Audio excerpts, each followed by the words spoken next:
Ito pa isang good news.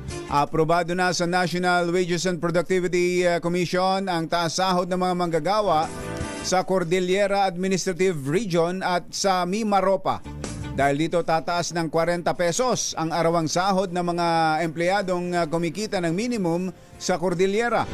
Ibig sabihin magiging 470 pesos na ang kanilang daily minimum wage mula sa 430 pesos. Sa Mimaropa naman magiging 430 pesos na ang kanilang minimum na pasahod mula sa dating 395 pesos per day.